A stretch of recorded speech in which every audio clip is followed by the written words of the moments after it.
Welcome back to the Commercial Real Estate Investor Podcast. I'm your host, Tyler Cobble, and today we're joined by none other than Andy Zhu. Andy, what's going on, man? Nice to see you, Tyler. I am happy to be back on the stream. We took a day off yesterday. If you guys missed us, I'm sure you did for the CREI. We took the day off for 4th of July celebrations, but happy to be back tonight with you all.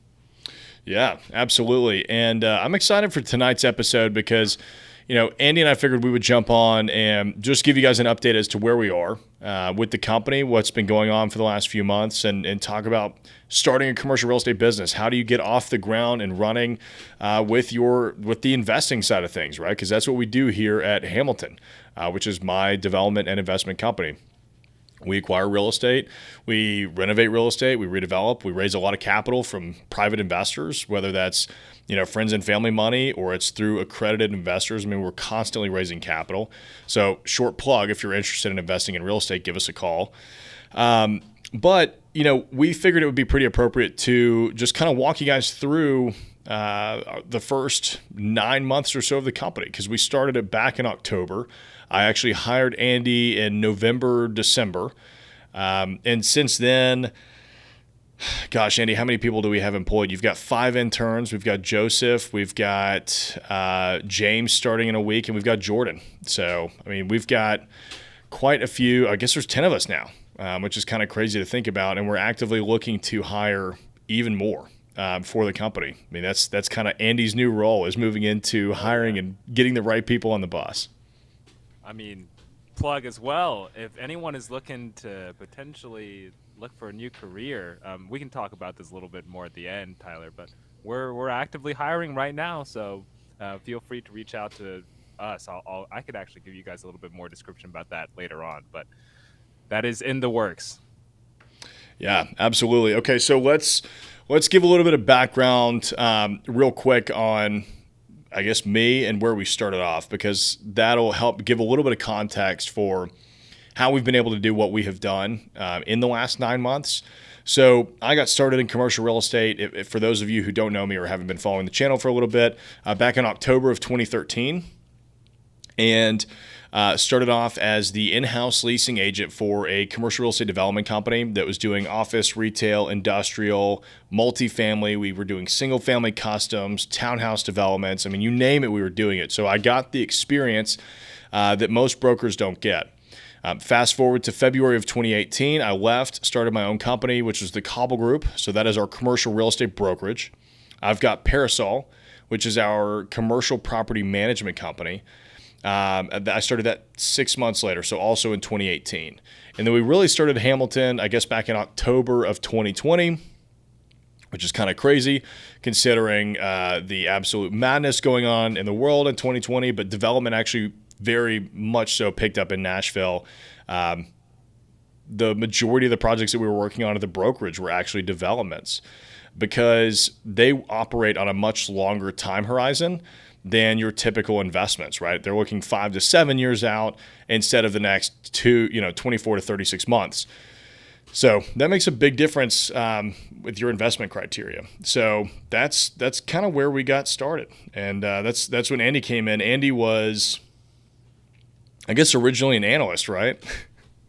Yeah, fresh out of college, bright-eyed, bushy-tailed, ready to underwrite some deals. I mean, the kind of funny thing is, Tyler, and we were talking about this the other day, when Tyler first brought me on, I think the thought was, hey, Andy, we'll, underwrite a few deals this year and then put together a couple reports and do some research and kind of just do some basic stuff. And then from there, it became a non-stop just freight train barreling down the tracks of just deal after deal, opportunity after opportunity. And that's where we are now and why we're trying to staff up so heavily, because it just kept growing and building on itself because Tyler had laid such a strong foundation to start out with, right? And that's kind of what we wanted to describe for you all a little bit today, share with you kind of the thought process and that growth process of how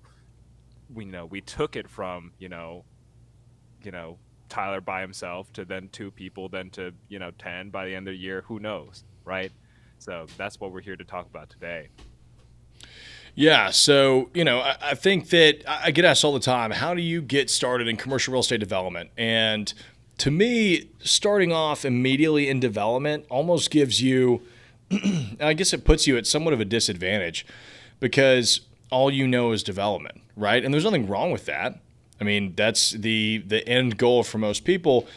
But I think starting off in some other sector of the industry is a great way to get going, right? Start off as an architect, start off as an engineer, an attorney, a commercial real estate broker like I did. I think that adds so much to what you're trying to accomplish because you understand another angle of the industry, right? Like you understand brokerage or you understand architecture. So you at least have a leg up on other developers in that respect.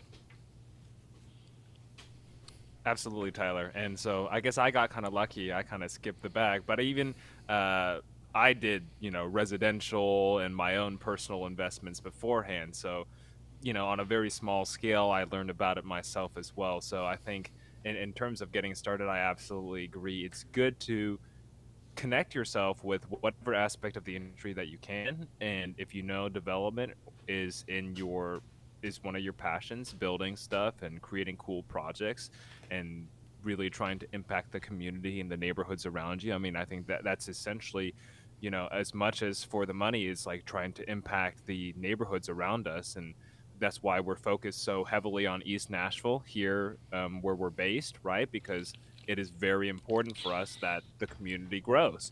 And so if that's in your horizon, that's something that you want to do and want to work on, absolutely getting started wherever you can and at least industry adjacent is going to give you a really good foundation to get started there.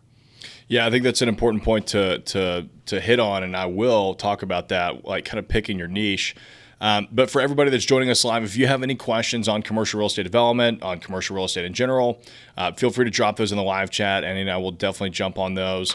That's what this is for, right? We're here to answer your questions about commercial real estate. So we'll talk until you guys start asking questions. So when we first got started, our niche really was East Nashville, Madison, because that was, that's the side of town that I know really well. It's where we've been doing brokerage for the last 3 years. So when I look at a deal, I understand immediately that is whether it's a deal or not, right? Which gives us a leg up as developers, as investors, when we're going to look at a property, we just understand it better than anybody else. And so that helps pretty significantly, right? In all aspects. One, we know that the deal has a higher chance of success because we understand what's going on in the market. But two, that makes it very easy for capital when they are looking at investing with us. They go, okay, well, these guys know the neighborhood very well. They have a successful track record of other projects in the neighborhood. So to us, it's a much easier sell. Now, one thing I will say, right, like when you're starting off your commercial real estate investing company, you're not going to have a track record, right? You're not going to have a track record of successful investments. You may have some of your own. Use those, right? If you've done smaller projects that were successful, list them in your track record. I would also lean on any partners that you're looking to bring into the deal. To me, that was huge. The first few projects I did, and I still do it to this day, I bring in bigger investors than myself into the project because they bring that credibility and a whole new level of experience, wisdom, knowledge that makes sure that we're checking every single box that we need to when we're looking at these deals, right? Because, we may be incredible at doing projects in East Nashville, but we've never been through X, Y, and Z scenario. And chances are good somebody that's been around for 8, 10, 12 years has. So to me, that's very important. Building the right team around you is pretty critical when you're going through that process. So again, going back and talking about your niche, now our niche it's still East Nashville, Madison. We've expanded into Chattanooga, which is really a very similar market to East Nashville because you've got an outdoorsy, younger, tech, hip demographic, which I'm all about. So we love that market. But, we go for projects that have some sort of neighborhood impact, right? I mean, it has to get us excited to get out of bed in a different way because we'll make money doing anything, right? That's the beauty of real estate. You can go build the most boring thing over and over, rinse, wash, and repeat, and make money, right? But to me, that's not fulfilling. It's not all that fun. So we want to do projects that kind of push the envelope in the realm of commercial real estate. So whether that's, the wash project that we're doing, which is a 6-bay car wash conversion into micro restaurants and a bar. I mean, that's nothing like that had ever really been done before. We're looking at developing the first zero energy ready single family development that Tennessee has ever seen. So to us, that's what gets exciting is when we can start looking at these projects that are just absolutely different. Let's see. B-Dubs jumped into the live chat with a question. What is your favorite advice for creatives who want to own commercial property to house their business who are in the idea stage with professional experience, i.e. restaurants, concert venues, doctor's offices? Man, doctor's offices are actually the easiest business to get financing for. I'm pretty sure like most doctors' practices and especially dentists, I don't know, I guess it's because dentists have such a low rate of failure. They can get almost 100% lending right out of school, which is kind of crazy, but it's because they're so successful, which is really exciting. I would say, put together a very good business plan and figure out how to come up with, maybe 15% of the total down payment that you're going to need, including construction costs. So let's put that into perspective. When you go in and buy let's make it very round numbers, a $750,000 property, and you're going to spend $250,000 in construction just to renovate it, get it ready for whatever, you can actually lump those two together in a single loan with the bank, and you need to bring 15% of that down, right? So you'll need $150,000 to pull that project together. So you could actually go way cheaper than that if you explore SBA loans, which are out there. And Andy, do you know those are in the 3 to 5% range, I believe? Yeah, they're pretty competitive for a business loan. They're pretty nice. Yeah, so you only have to come up with 3 to 5%. Your interest rates will be, I think, in a decent range. Now, it is a process to go through the SBA loan approval. But if you don't have to come up with 10%, right? You only have to come up with 3 to 5 instead of 15. That makes a huge, huge difference. So I would look at it that way, or this is probably getting a little more creative. Go find an investor that is willing to front all of that capital with you, because they will be able to buy a property, have a tenant in hand, and you can get ownership in it. We've actually negotiated deals. I'm working on one right now where we've got a tenant in hand and we have a property under contract, and there's a chance that we're going to give this tenant 10% equity in this building just for signing a lease with us, because it allows us to go to the bank, get better terms, and we don't mind giving away 10% equity in the property if the deal makes sense, right? So we can just kind of bake that into the rent, and it works. So it was great for him because it makes sense on a monthly payment basis. He has more security in his future in the property, and he gets equity, right? He's building equity instead of just paying rent. So I hope that helps, B-Dubs. I absolutely agree with everything you said, Tyler, and I will just add on. I think if you are a creative in that area and you're trying to figure out how do I go from my business being an idea to owning my own real estate, I think it's not a bad idea also to partner up with other people in your industry. Have a couple people go in and take it down together, right? If you're couple restaurants, ideas, maybe you can figure out, I don't know, how to share some kitchen space if it makes sense for you to do it that way. And the faster you get to ownership, the better, right? And so as long as you can have a strong business model, and then you can then justify between each other, and then okay, in a partnership especially, here's how everything's going to work out. If this scenario happens, then we're going to do this. And if someone, wants to do this, they want to leave the company, I'm going to do this. As long as you can have that worked out, then I think as many people you can partner with to get started, I think the faster you get your foot in the door into ownership, I think it's going to be better for you and your company. And then you're just going to see the opportunities are just going to magnify and multiply from there. So don't be afraid. I think Tyler was kind of alluded to this, giving 10% away to a tenant. They're like, wow, you're going to give away so much money. It's like, don't be afraid to give away, some equity or whatever. At the end of the day, it's just, zeros and ones on a piece of paper, right? If it makes the deal work for you and it means you can get something that you otherwise wouldn't have been able to get before, right? It's much better to have some percentage of something than 100% of nothing. So that's another thing that I would throw out there as a possibility for you to get started in those types of projects. Yep, absolutely. And just as far as, with you being in the idea stage, I mean, just throw together a brand deck, throw together a business plan, show the bank what you want to do, show them your track record, why they should take the chance on you. I mean, banks do this all the time. Banks love owner-occupied real estate because it checks every box that they need, right? It's lower risk, it's commercial real estate. I mean, it's perfect, right? They're not taking the investment risk with everything. So, or at least it's lower. So hope that helps. It's definitely a good path to take. I mean, we've got plenty of investors that started off just buying space for their business, and then they grew from there, right? So that's a great way to handle it.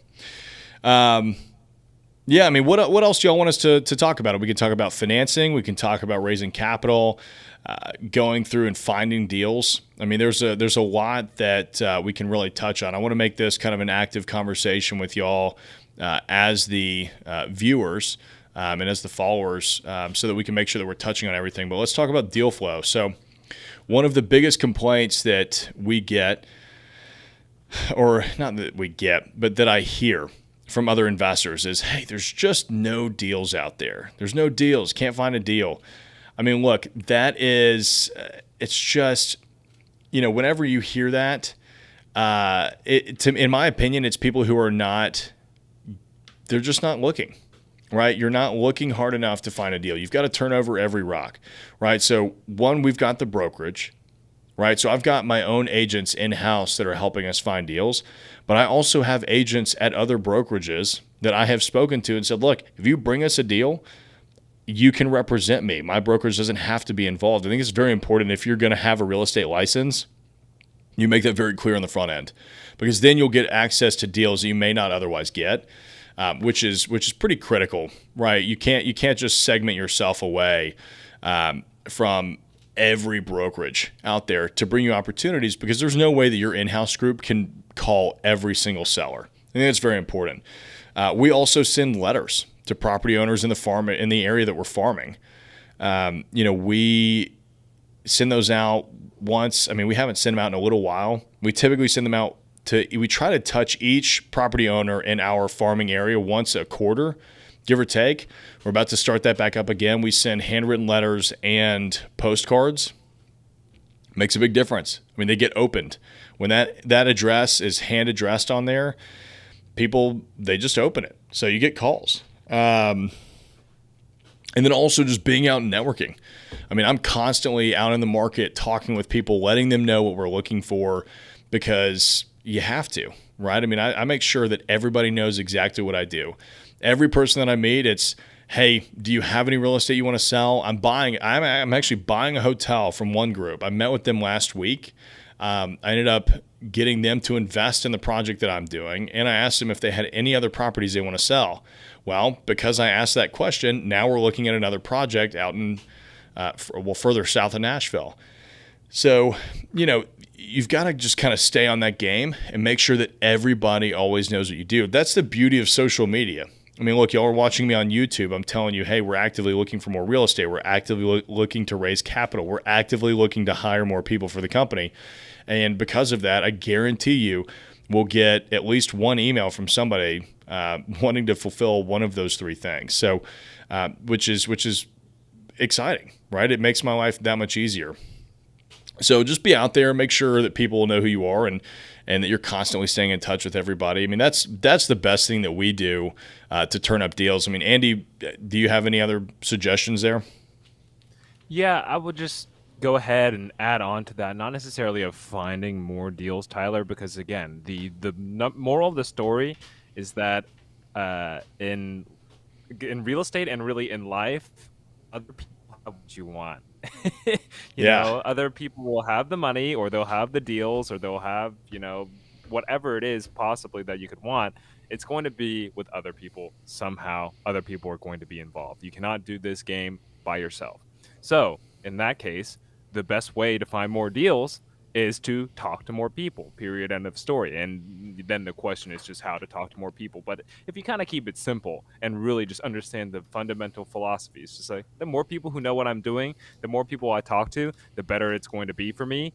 Then that makes it really simple mantra of talk to human equal more deal, right? So that's what I want to say for that level. And the second thing I want to add on to that is that that's why we're in the position of where we are. And that's why I said, we're in this position because Tyler was able to build such a strong foundation because he's been doing brokerage for the last 8 years, right? He's been talking to people every single day, following up with them and learning and meeting new people. And because of that, now he's reaping the rewards of people he talked to and met 3, 4, 5, 6 years ago. So even if you're just getting started and nothing happens for a while, do not feel either that it's a waste of your time. As long as you're being a good person, you're not being a douchebag and just going up to somebody and saying, I only want your money, I only want your real estate, if you don't have anything for me, I'll never talk to you. It's as long as you don't approach it from that aspect, you approach it from, I want to meet people genuinely and interact with them, and if something works out, then it works out. Then 2, 3 years later, if you keep talking to them, you run into them again and say, hey, are you still doing that? And you say, yeah. And they said, hey, I've got this thing I want to sell. And that's how it happens. That's really genuinely, and it sounds like there's no way, it is really genuinely how it happens, and why we have all this deal flow and we're able to be in the position where we're at to start scaling really, really heavily, because we realize, there's really a lot of deals out there. We want to take them all down. We need to get the personnel to be able to do so. So that's really a little bit of extra color I wanted to add there to that finding deal process and how to grow and how to expand. Talk to more people. That's it. Yep. Real estate is a long game, right? You can't just come into this business and sprint and expect to get anywhere. You might have some success here and there, but the majority of the deals that were brought, the majority of the investors that we have, it's because we've known them for a long time. And, of course, we're adding new investors to our list every day, and they are actively investing in our deals, but now we have a track record, right? So it's very different for these newer guys to look at us and go, okay, well, they've raised, I don't know, well, we've closed on over $25 million worth of real estate this year alone. And, for them to look at that and go, okay, well, these guys clearly know what they're doing because they're going out and raising all this capital, is totally different than when you're doing your first project. So building those relationships over the long term really makes a lot of sense. I highly recommend it. And just being a good person, right? I know that that's so basic to say, but just be a good person. I mean, look, you got to realize one of the first lessons that you learn in sales is just because somebody says no today does not mean that they're going to say no tomorrow. So you've got to treat everybody that way. And you never know who people are friends with too, right? Like, just be a good human. Again, it seems so basic, but you'd be amazed. Miguel's jumping in the live chat. Long time no see. Yeah, good to see Miguel. I'm not starting my own company yet, but I am starting a CRE club at my college. How would you attract people to join your mission? Hopefully this isn't a vague question. Thanks. Miguel, I love that. And I'm actually going to turn that one over to Andy because he was involved in the Vandy Real Estate Club, which is why we have all of the interns, the awesome interns that we have. So Andy, what are your thoughts on starting a commercial real estate club at college? Miguel, number one, that's a great thing to be started. I think it's cool to talk about commercial real estate. I think to explore and share that with people, because for me personally, it was never an industry that I considered even you essentially existed, right? When you grow up and you think about careers and people ask you what to do, if they say real estate, you think realtor, right? If you say, I want to work in real estate, they think you're just going to be selling houses. And not to say there's anything wrong with that, but that's what people think. No one thinks about this whole level of other stuff of financing and development and construction and then all this kind of stuff that we're doing, even architecture, engineering.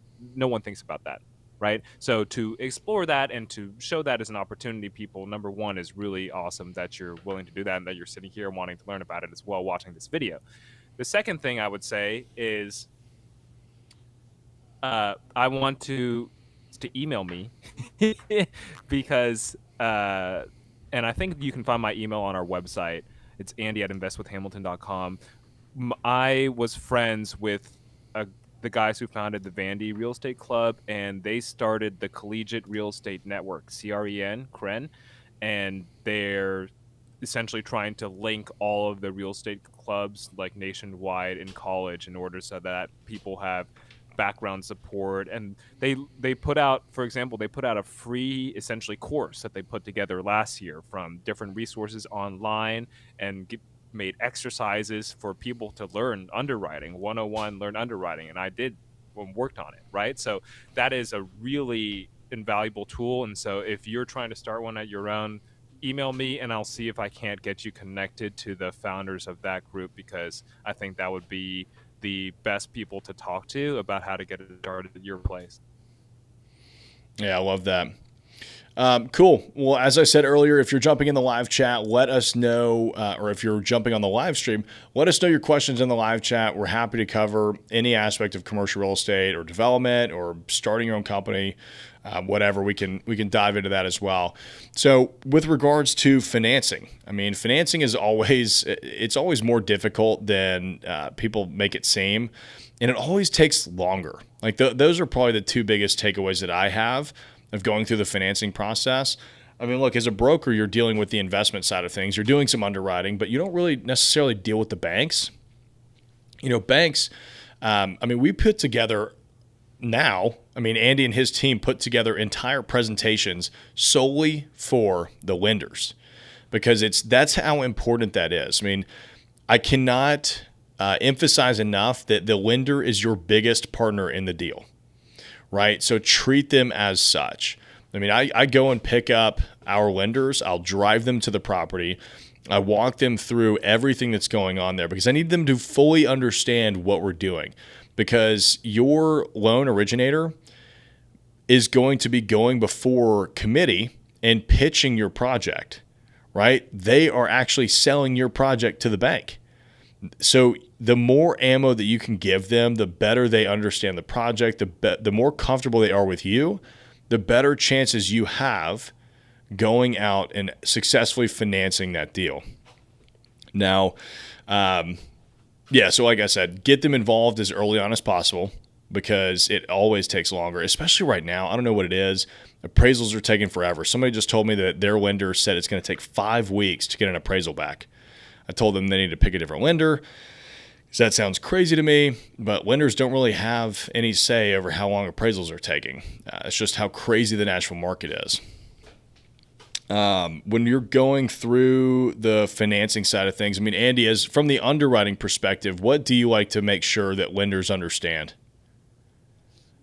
So here's the difference between how you want to present things to the equity investors versus the lenders. And really it comes down to deal structure and returns, right? For the lender, they don't necessarily care if your equity investors get paid. I know it's kind of, it's kind of sad to say, or, it sounds kind of mean, but like they only care if your debt service coverage ratio is going to cover enough to make sure that their loan doesn't go under and that your property is relatively risk-free enough that your business model is going to make sense. That is the most important thing to them. The type of returns or how, because, for our investor package, we'll be saying, hey, we think you can get a 10 or 12 or 15 or 20%, return, and we're going to give you this much money back. Lender doesn't care. Lender doesn't care about that. And, in fact, that can just often clutter up the deal and investor. So for them, right, to see. So what all they really need to see is your business plan. Make sure you have really breakdown of every unit of, that you're renting out, why you're renting it at a certain rent, what your, vacancy and occupancy levels are, what your assumptions are, and, does that make sense in terms of a business plan? And that's why you kind of write out as much as possible your business plan and your strategy, and does that fit in with what the community and the neighborhood and the local market is doing, right? Does that fit? Are you something just completely out of the blue? Do you have comps to support what you're doing? And if you are doing something unique, because a lot of our projects are unique, are you conservative enough to make sure that, okay, yes, this might be the first ever project of its kind, no one's ever converted a car wash into restaurants before, but you have underwritten it. You have so under, you know, you projected your rents at a certain number and you really think they could be double that and it still works. Okay, great. Right. So we have a lot of wiggle room in order to make this deal work because we have so much flexibility. We've underwritten projects so conservatively. I'm sorry. So that's the type of stuff that you would want to be making sure that the lender knows and can see all your assumptions, details of why, right? At the end of the day, they're not going to be necessarily even as involved or as an expert as you are in the deal and even in real estate in general. The lender doesn't necessarily know all the nuances and all the different strategies and all the different things you have to do to get a real estate deal done. They just need to know what they like, the information, the piece of information you're using, why you're using them, so that they can explain your whole spreadsheet, your underwriting sheet to the lending committee, right? Again, Tyler said, they are pitching your deal, right? You want you want that loan. So make it as easy for them as possible, explain as much as you possibly can, and that's how you get a lender to say yes. Yeah, and one thing I'll add to that too is, again, going back to the, don't get upset just because they say no. One thing in commercial real estate that is very different from residential, if you're transitioning from single-family homes or maybe even multifamily, right? Commercial lenders have buckets and limits for every different product type because they also have to diversify their risk, right? So we always engage at least 3 banks. I typically do local banks because most of our projects are under $20 million. Anything over that, you really need to start looking at sourcing debt from, the more national guys. But you really want to get 3 different guys involved or girls, because every bank has a different bucket, right? And so we'll call a bank that says, hey, we actually love hotels, but we can't have any more on the books because we're too heavy in hotels. If you have anything that's office space, bring it to us. We'll gladly take a look. And then, you'll go to the second bank and they'll say, actually, yeah, we love hotels. We don't have enough of them. And, we just had a quarterly meeting with the board saying they want more hotels on the books. So just because you've worked successfully with one commercial lender in the past doesn't mean that they'll say yes to your deal necessarily. And it could have nothing to do with the project. And the great thing is, too, they'll still give you their feedback. Typically, they'll say, hey, yeah, typically we would do this deal or we wouldn't, and here's why, which always helps. And more often than not, they'll actually have another lender or somebody that they could actually refer you to that may be interested in that project, which helps out quite a bit. So that's really it for financials. Also, of course, banks are going to want to see your financials on commercial loans, especially if they are what we do, right, which is heavy value add or ground up development. You'll be likely personally guaranteeing the loans. So we always send them a personal financial statement that's up to date. You'll want to have that prepared. I typically have my CPA send that over. And then 2 to 3 years of tax returns. That way they can, just see what your financial status is, right? Charles Rowan is jumping in the live chat. Good afternoon, everybody. Good afternoon, Charles. How's it going, man? So let's talk about raising capital, because that one, we've done videos on raising capital, putting capital together for your projects. If you're interested in that, highly recommend you go check that out. Kind of walk through the process of how to really properly do that. As far as what we've learned over the 9 months since we started the company, I think that the phrase "you find a good deal and the money will come" is a big dirty lie. I don't think that has ever happened for anyone ever, right? Because you have to have pre-existing capital relationships. Just because you have an amazing deal doesn't mean that people are going to give you money for it. It just doesn't. You could have the best deal in the world, but if an investor can't get comfortable with you, then it doesn't matter. Right? If they can't get comfortable with your process and how you're going to run the project, it doesn't matter. So there are far more ingredients involved than just finding a good deal, quote unquote, right? We've had plenty of projects that I thought, hey, we've teed this up. I mean, look, on the $25 million worth of real estate that we've acquired, a couple of them have come down to the wire of raising capital. And it's always the most stressful part of the project, because all of the work that we've done for months and months and all of the money that we have personally invested into these projects means absolutely nothing if we can't get the project funded. I mean, there were multiple times when I came in and, look, on the largest deal we've ever done, which is a 330,000 square foot shopping center, I came within two times, came within 1 hour of either losing a couple $100,000 that I did not have because I borrowed the money to go do it, or pulling the deal off. Literally within an hour. I mean, I was working on December 31st at like 11 o'clock. I mean, because at midnight, the deal expired, right? And it was just, that's another pro tip right there. Don't ever close anything in December. Nothing happens in December. Nobody's doing anything. Nothing will get done. The closing will not happen. Yeah, especially during COVID. Oh, it was terrible. So that's a little pro tip for y'all. I mean, it was stressful. So, look, going through the capital raise, I can't stress enough that, you want to be constantly talking to capital sources, whether that's going out and meeting people and saying, hey, do you have $25,000? Do you have $50,000, $500,000 to invest in real estate? Here's what we do. We're always raising capital. I mean, you guys will start hearing me now that the channel has gotten as big as it has. We're going to be telling people that left and right, because I want everybody to know that you can invest with us and invest in our projects, because it helps me on the next capital raise. The more people that I have that know what we do, that are interested in our projects, the easier it's going to be.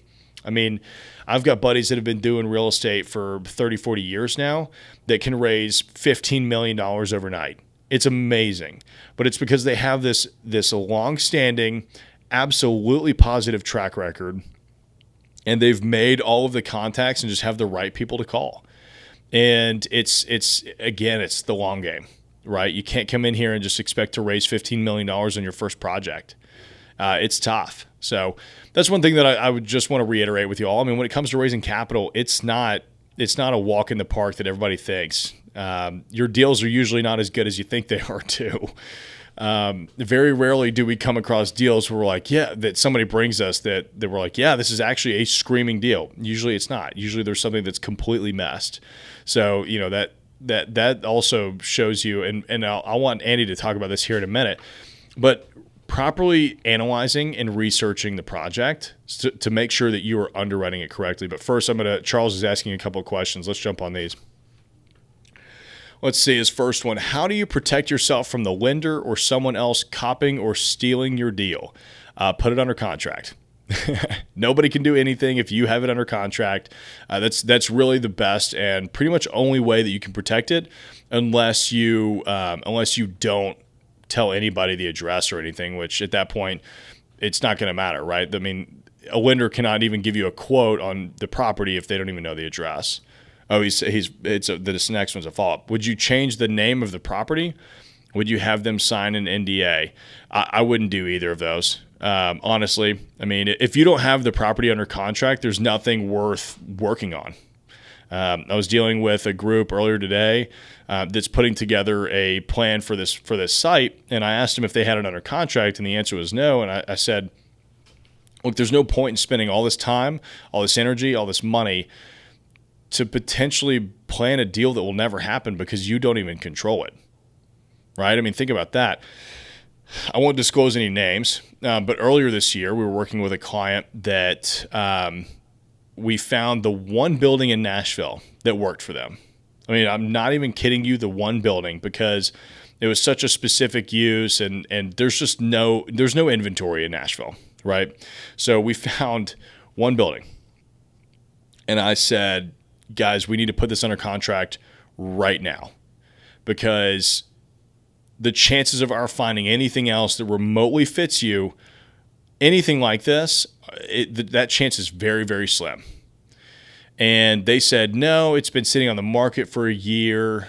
We think we're fine. We'll just go ahead and do our due diligence, and then we'll put it under contract. That way we don't waste any time when we put it under contract. And no matter how many times I said, look, that's what due diligence is for. That is when you perform all of this stuff, you control the property. I mean, look, I explained everything to them, and they wouldn't listen to me, which is incredibly frustrating as a real estate professional when somebody hires you for your expertise and then they just push you to the side and do their own thing. But whatever, like I know what I'm talking about. So they came in and spent a month and a half working on this property. I'm telling you, they engaged an engineer. They were talking, I mean, they were doing the whole thing, spent a whole bunch of money. And by the time, keep in mind, yeah, sure, it sat on the market for a year, but it was 2020. It was a pandemic. By the time that we came back to the property, it had 4 other offers on it. 4 other offers. And we ended up going up on our bid, I want to say 20%.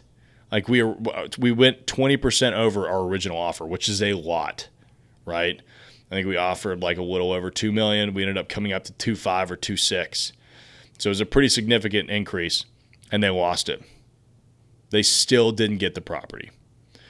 And it was just one of those moments where I was like, man, I didn't want to say it, and I didn't say it, but you kind of want to be like, I told you this would happen. Like, I don't know how to deal with that. So, I mean, that's a heartbreaking story, honestly, because that group never found anything. And they won't. I mean, they won't. So it is very, very important that if you find a project that you think can work, now don't just go tying up properties, right? Don't just go out there and throw everything under contract and try and work it. You want to make sure that it is a deal that you could probably close on. We have never backed out of a contract on any of the projects that we've ever done. And that is a very strong track record that you want to show sellers too when you're negotiating. Because every time I come in, even if there's another buyer at the table, I can show them, look, here's everything that we've closed, and here's what we renegotiated on it, which 9 times out of 10 is nothing unless there's some sort of structural issue with the property or environmental, right? Like stuff that, the seller really should have known. We haven't renegotiated. We haven't tried to retrade the property. That's just as important. So, that's a very long tangent of how to handle that situation. But I would say get the deal under contract. If you think that it's a deal that you can close, typically we'll do some quick back of napkin underwriting to make sure like, hey, yeah, this works. And then we'll have the team do the full underwriting. We'll go through getting our construction numbers. We'll engage engineers. We'll get the surveyor and the phase 1, environmental reports going as soon as we have it under contract. But I refuse to spend $1 until I have control of the property. And I'll add to that too, Tyler, that it seems really scary to put your name out there, and I get why people don't do it. It seems so scary. Oh my gosh, I'm going to put up XYZ in earnest money and then all this stuff, and what happens if I don't get it? Well, that's why you have, refundable due diligence period. There's a period in which your due diligence and your earnest money is going to go hard, which just means that it is not refundable, and then you're going to lose that money if you don't close, and that's what you write into your contract. But if you talk to any real estate lawyer, and you should before you just send out, an offer to somebody, have it reviewed by a real estate lawyer that is worth paying for. If you should have some protection in there. Minimum is usually for a commercial property. Minimum is usually 60 days before. It can be shorter if you like really are sure you have to do it for some reason, but it takes a long time to line up surveyors and property inspectors and engineers to come out there. It's usually going to take them 2 or 3 4 weeks to get there, and then they have to sit around and wait the report. So you're not even going to get, if you schedule the stuff tomorrow, the day after you close or you get a, offer signed, then it's still going to be another month or so before you get any information about it. So that being said, you're not going to throw your life away if you make a mistake by putting down your name and your earnest money on a contract. You can get out of it. And even if you have to lose your earnest money, that sucks. No one wants to do that.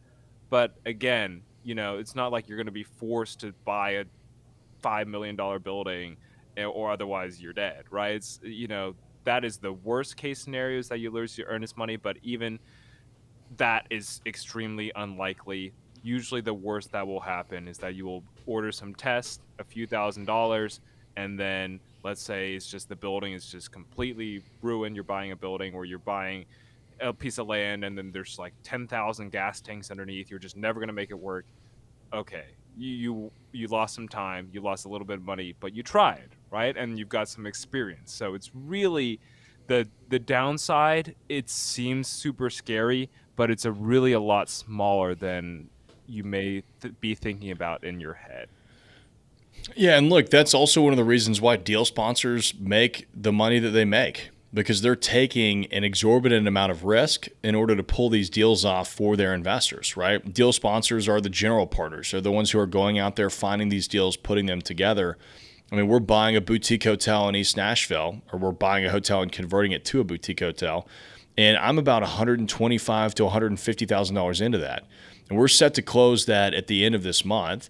Now, I don't have any reason to suspect that we're not going to be able to close, but if we weren't, we are now at the point where I wouldn't get any of that money back, right? And so you have to be willing to take that risk and lose that money.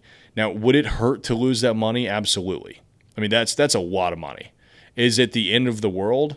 Absolutely not, right? We can go out and do another deal, make up for it. We learned, we'll do better next time.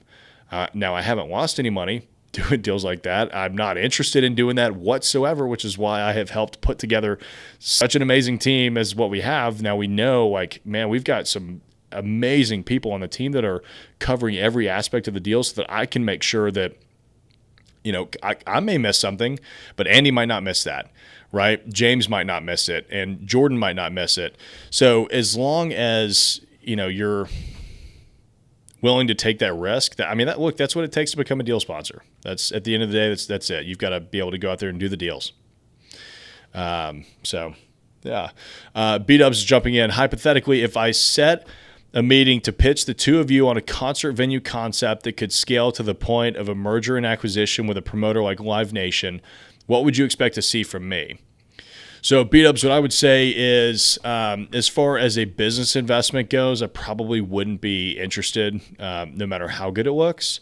I invest almost exclusively in commercial real estate. I did invest in Daisy May, the hat company of the hat that I'm wearing. We've done a couple of projects with them. Yeah, Andy's got the hat too. Shout out to Gage, Daisy May. If y'all are interested in hats at all, go check them out. I mean, they're amazing. Gage is he's an artist. But I rarely invest in small businesses just because they are so risky and there's no tangible asset behind it to help retain any value. So I have to be very, very comfortable with what they are doing. Now, if you came to me and said, hey, look, we want you to go find us some land and lease to us as your tenant, and we want to do a concert venue, then, I would want to see a business plan. I would want to see a brand deck to show, what's the kind of theme that you're going for. I would also want to see financials.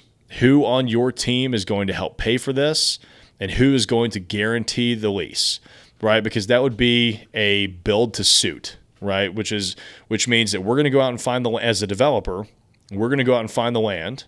We will build the building for you, but it's all going to be based upon the lease that we sign. And that lease is only going to be as strong as the people who are personally guaranteeing it. So I'm going to need some people who have some serious capital and a lot of cash behind them to do a build to suit for such a custom specific type of project for that. Let's see. He's saying, so to clarify, it would be a real estate play because of the venue purchase. So are you looking at purchasing a venue? Because then it's still going to be the same thing, right? We've got to find an operator to lease the space to. That's what I'm going to get the loan based off of. That's how I'm going to get my investors comfortable with doing this deal, because we always buy the real estate and we buy the income that it produces. So as an investor, I have to know how that income is going to be produced. I don't want to buy real estate necessarily and create a job for myself. Now, we are doing that on the hospitality side because we have done so much hospitality at this point, it just makes sense for us to do it, right? So we're starting a hospitality company that's going to manage our hotels, because we're working on 2 that we're building and then a 3rd that we're consulting on the design for, as well as I'm doing a bar and a restaurant. So at that point, it just makes sense for us to start the operations company for hospitality. I mean, if I was going to go out and build 5 concert venues, then I would probably say, okay, well, let's look at okay, saying purchasing commercial space and fitting it into a venue. Yeah, so same thing. You'd have to bring me the tenant that's going to lease it for the venue. Who's going to be paying me rent? I don't really care what kind of shows they do, as long as they've got financials that are strong enough and they don't tear up my property. That to me is what's most important. Andy, what are your thoughts? Yeah, B-dubs, I would say and this is for anyone who's looking to get a loan, get an anything, because when you're starting out a small business or even buying a small commercial real estate deal, I know we've talked a lot about the financials of, hey, what does the market size look like? And what are your assumptions? And what do you think that we're going to be doing with this property? Where do you see the market going? There's all these things. At the end of the day, it is a startup, even whether it's for a small business that is the promoter itself, asset, right? It's kind of like a startup. And just as Tyler said, the lease is backed by whoever is running it. So and this is startup entrepreneurship 101. The number one thing you are selling is yourself, right? So, the thing you go on TV, you gotta, sell me this pen or whatever. Why should I buy this pen? You gotta let me know why you are a awesome operator. You have done XYZ in the past that allows me to know, okay, you're going to be able to do it again. And even if you haven't done it in the past, do you have someone on your team who has done it in the past? Do you have someone on the team who has a lot of skills in this area and can pick it up really, really quickly? And are you being consulted by someone who has done it in the past, right? This is the number one thing, because at the end of the day, business models change, right? Plans change, strategies change. Even in the real estate business, sometimes you'll buy a property, right? And then we'll realize after talking to lenders that we may want to change our strategy. That happened in our Chattanooga deal, right? When we were originally just going to do only office, now we're going to be doing apartment units as well. It was after talking to local partners. We talked to the Chamber of Commerce. We talked to the banks. We talked to everybody around. They said, apartments is going to make this deal way better. So we said, okay, let's do it. But that only happened because we were, as operators, nimble enough and ready enough to be able to change and pivot to what the market needed, what the market wanted. So that's what ultimately is the most important. All the business model, all that kind of stuff is very, very important as well.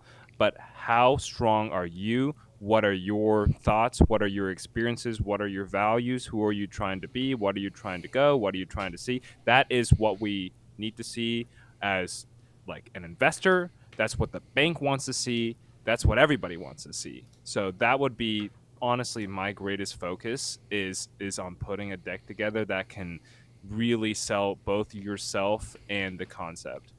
Yeah, exactly. I mean, you look at this boutique hotel project that we're doing, and we've got more, like our personal financial status is more than enough to cover what we are doing. But from an operational perspective, it's as soon as the bank gets comfortable with that, the first question is who's running this deal? Because it doesn't seem like y'all have any hotel experience. And we're like, yeah, we don't. That's actually why we brought Jordan in to do this. Because it's super important. It's amazing how important it is, but it makes sense, right? I mean, they're trying to take the least amount of risk possible. So they want to make sure that any deal that they're doing has the most talent possible to pull it off. Because at the end of the day, numbers on a spreadsheet, they're pretty, they look great. They do not matter if the team that is running the project cannot pull it off. It doesn't matter. Like that's in my opinion, the team that you have doing these deals is like 99% of the deal, right? It's like what they say on Shark Tank all the time. Like, I'm not investing in the business, I'm investing in you as the entrepreneur. I mean, it's very, very true, because I'm a very big believer that a strong operator can take a terrible deal and make it okay, or even great. And that a mediocre operator can take an outstanding deal and make it awful. That's just how it works. Andy, I wanted to tell you this. So Mark just texted me and he said, so we've got a job. We were talking about hiring earlier. We've got a job posting out for an analyst for the company right now. And we'll walk through all the other positions that we're hiring for too, just so you guys know exactly who we've got on the bus. But for the analyst job, we wrote a phenomenal description, and because we're a different company, right? I mean, look, I'm covered in tattoos and wearing a hat, and Andy's 23, so like we just do things a little bit differently. But he's saying, dude, you're getting masters in statistics, masters in quantitative financial analysis candidates, which is really cool. I mean, we're getting candidates for this job that all have masters in mathematics, which is great because I didn't even graduate from college. So that's pretty exciting. Hey, Tyler, I'm on the college dropout train too. So I dropped out of my master's. So. Oh, come on. You dropped out of your master's. You went to Vanderbilt. Like, boo-hoo. I'm a college dropout, Tyler. Oh, my gosh. Yeah, wear that scarlet letter. You must be so ashamed.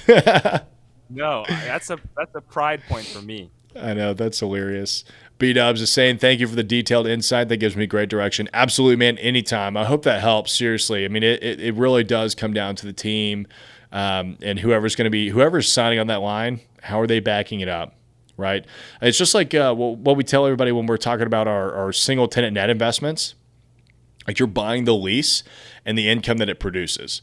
Right. And so, like, you're not necessarily buying the building. You are buying the building. There happens to be a physical asset that is involved with that, but you are buying the income that it produces.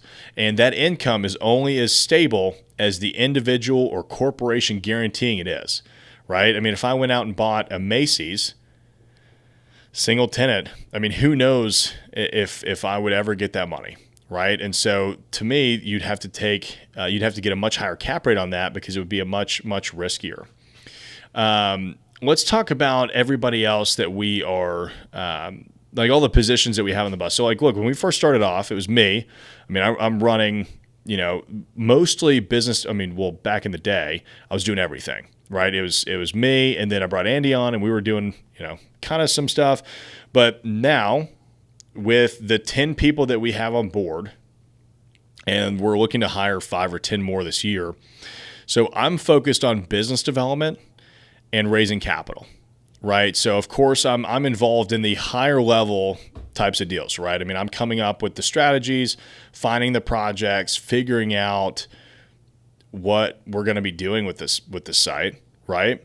And then I'm going out and I'm meeting people. I mean, my goal by the end of this year is that I'm meeting like 20 people a week who are interested in investing in commercial real estate, because we have so many projects that the capital is a problem, because we're tapping out our capital really quickly, which is a great problem to have. It's the opposite of just not being able to find capital, but we keep finding these amazing deals, and so we're just constantly churning. So that's pretty much what my day-to-day looks like. Andy, well, I'll let Andy kind of tell what he's doing. We've got Jordan, who's our project manager and designer. He has a background in hotels and hospitality, and so he came up in hotel development. And so he kind of oversees and coordinates the projects as they are being run, right? So everything from touring contractors on site, walking them through our vision, to meeting with the architects and making sure that we're making the right selections for chairs, right? He goes all the way. That way I don't get bogged down in the details. He has a much better eye for that, and I don't have to get bogged down in the details. It works for me because that relieves me to say yes or no, I don't like that. Yes, let's do that. No, I don't like that, instead of having to sit in all these meetings. And I can spend that time going out and raising capital. We've got James, who's starting here in this week. He's starting pretty soon. So he'll be our project manager as well. And he is a licensed architect. So he'll be helping us, not only coordinate all of the different projects that we have going on, but he'll be helping with some minimal design. I mean, we're not going to be doing full architecture in-house. That would never make sense for us to do. But it will help with floor plans. If we have tenants come in that say, hey, we want to lease 3,000 square feet. Can you lay this out for us? Absolutely, we can.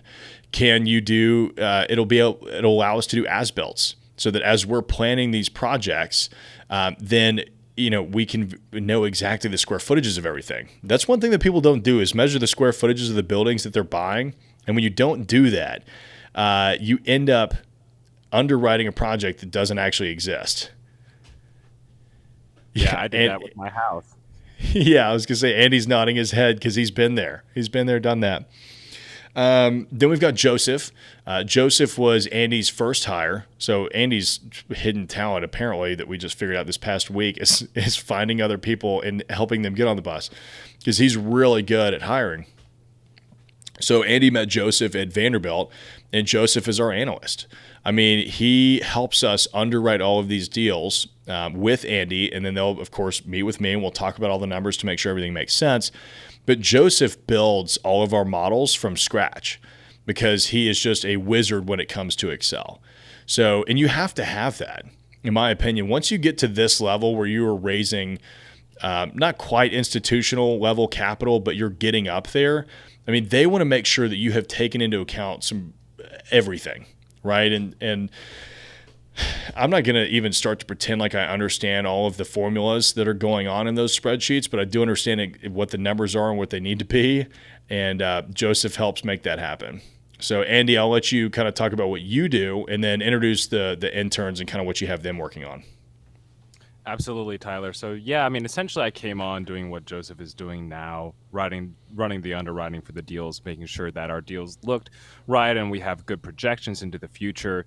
And so I hope too, I'll just preface this before we continue anymore, that you guys are getting kind of an understanding of how to build out a team like this, and the types of different roles and the types of different responsibilities that you're going to need for people to, really have a successful real estate company, if that's of interest to you all at some point in the future. So just wanted to lay that out there. Hopefully you guys are enjoying this breakdown here, but I was essentially doing what Joseph is doing now, and putting together presentations and spreadsheets and all that kind of stuff, so that we had that to give to our lenders and stuff. I'm still doing that right now. A lot of my time is still spent doing that, but the reason we're trying to hire, and so what else I was doing was trying to create content for our blog, for YouTube, for all these other places. And that's where I have a lot, and doing just, market research, trying to figure out different things. Because you're going to have to, when you go underwrite a property,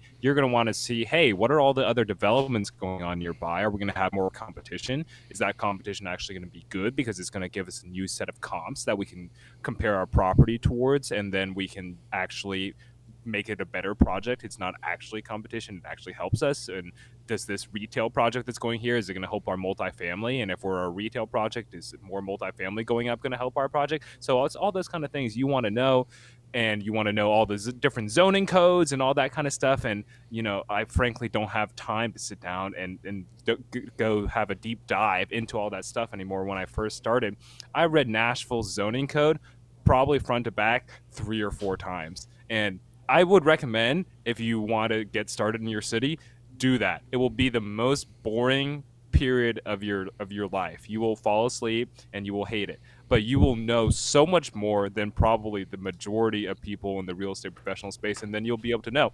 Like, I know off the top of my head, okay, commercial space, zero 0.8 floor area ratio, mixed use limited, 1.0 floor area ratio, mixed use general, 3.0 floor area ratio, and if you're doing downtown, you can get, it's just a height restriction. So I know that off the top of my head, so that makes me able to underwrite back of neck and underwrite based on land size, based off whatever. I can figure that out way faster, and that's what you want to be able to get to. So I would recommend doing that, but I can't do that right now. So that's what we have our interns doing, a lot of research, a lot of basic trying to figure out all that kind of stuff, which are the fundamental building blocks of you being able to underwrite anyway. So that's kind of what they're focusing on. So why we're trying to hire another analyst is so take me off of that role as much as possible and try to figure and focus more on the strategy and the personnel of the company. And so in that case, we're hiring an analyst, obviously, trying to get another full-time person to work with Joseph, since Joseph's actually, still in school.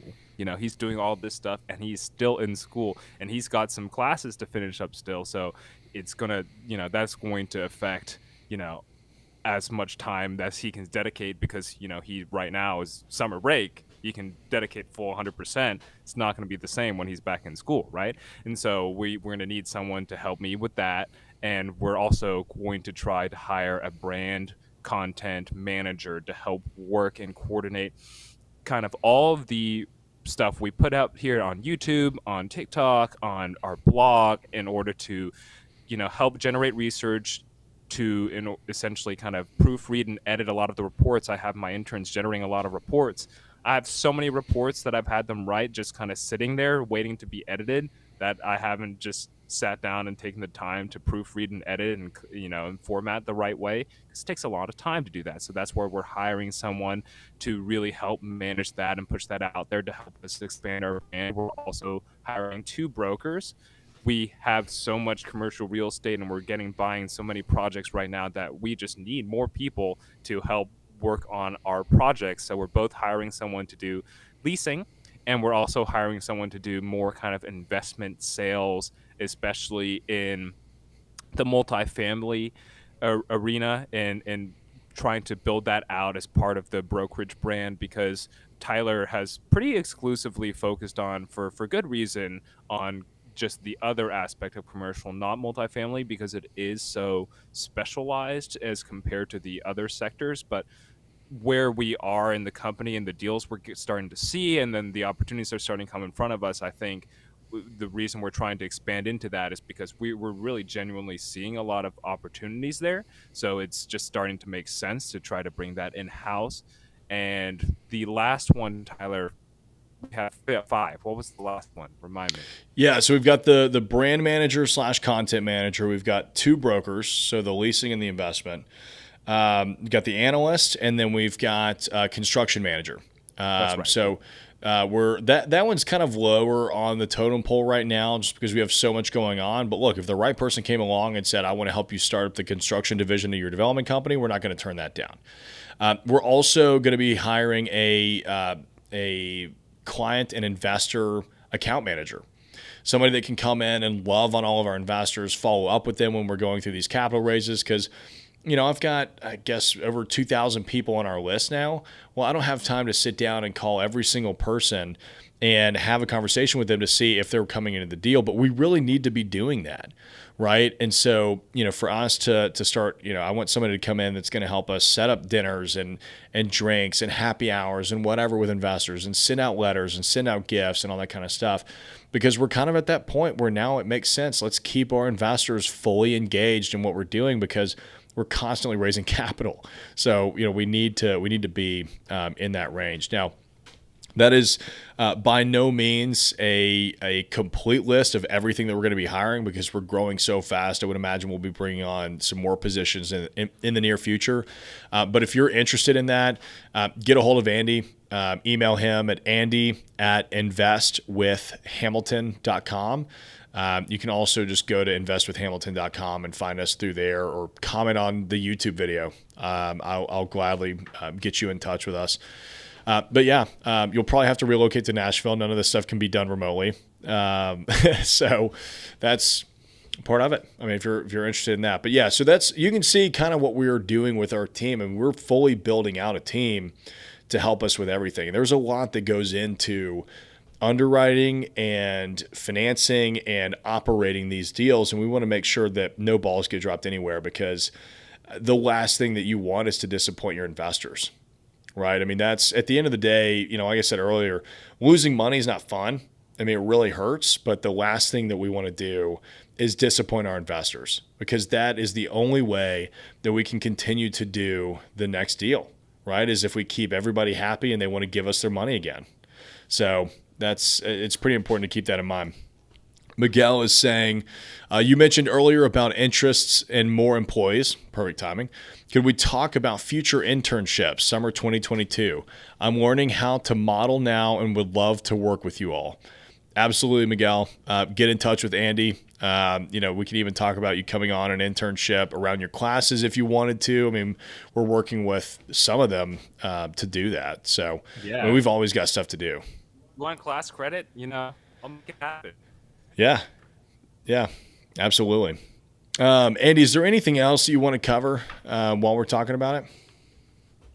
No, Tyler, I think that's really it. And, today I really wanted to give everyone a kind of a perspective of seeing, because you can go back and watch our videos from half a year ago, and I recommend you do that and kind of see, like I think we had a video actually just talking about, the projects we're doing, a little update, and kind of what the company was doing back then versus now, and kind of our perspective and attitudes and stuff that has changed. And that kind of even ties back into what B-Dubs was talking about earlier about, the business and how to look at investing in a business, and what's the most important. It's the team. It's having the right people. It's having a vision. It's having kind of, a set of values that guide you, and the business will come. The money will come. It will be hard. I'm not going to say it's going to be easy, right? It's been a lot of work. There's been a lot of a lot of sleepless nights, but at the same time, if you find something that you track on and you really love and enjoy to do, I mean, that is such a great feeling. And whether it is commercial real estate for you all or not, I highly recommend you explore it, because it very well could be. Because I think, Tyler, and I don't want to speak for you, but I assume that this is true because you've been doing it for the last however many years, is that this is one of the most fulfilling things that I've personally ever done. And just knowing where we can possibly take this, that is as meaningful to me as anything else, is being and doing work every day that I really enjoy and that I can feel like I'm making a difference doing.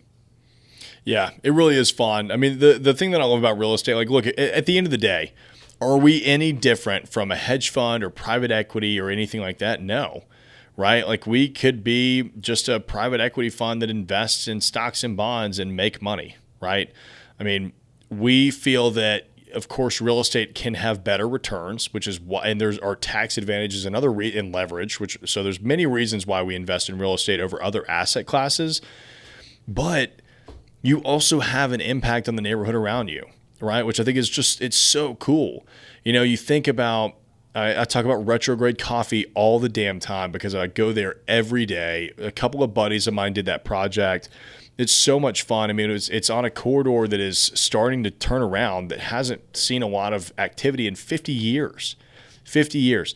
So they came over, took this old decrepit building and put a coffee shop in it, and now it's one of the hot spots on the corridor. And you just think about how neat that is. These guys took a chance on this concept, and because of that, there's people writing a thesis in there. There's people meeting each other for the first time. There's people in there getting coffee to cure their hangover so they can go back down to Broadway to party again. I love everything about that. It's really cool. So there are so many reasons to love real estate. B-Dubs is saying the hats are fresh, by the way. Thank you, B-Dubs. Again, Gage is an artiste. He is awesome, man. They're all custom. They're all handmade. I mean, he's amazing. Since I was 12, is saying you guys are helping me. Love that. Look, at the end of the day, that's 100% why we're here. I mean, if you go back, we've got over 100 videos helping you understand commercial real estate. That is the goal with this channel, just to teach commercial real estate. When I was getting started, we did not have, 8 years ago, I did not have the content, there was no way to learn. Like, it took me forever to learn commercial real estate. There were like books on Amazon, and that was about it. I mean, it really was. So I love that, new people, younger people coming up are going to always have this content to help them learn. I think that's really cool. Miguel is saying, thank you, Tyler and Andy. Absolutely. That's a great note to end it on. You guys, thank you for jumping in with all the questions and helping us spark a conversation. Let us know if there's any topics that you would like us to cover in the future. Andy and I are always happy to hop on here, do a live, cover some specific topics for you guys. If you're listening on the podcast, please rate and review. It means so much to us so that we can keep bringing this content to you. If you're watching on YouTube, don't forget to like and subscribe. Definitely hit that bell so you get notified every time that we go live, and we will see you guys next time.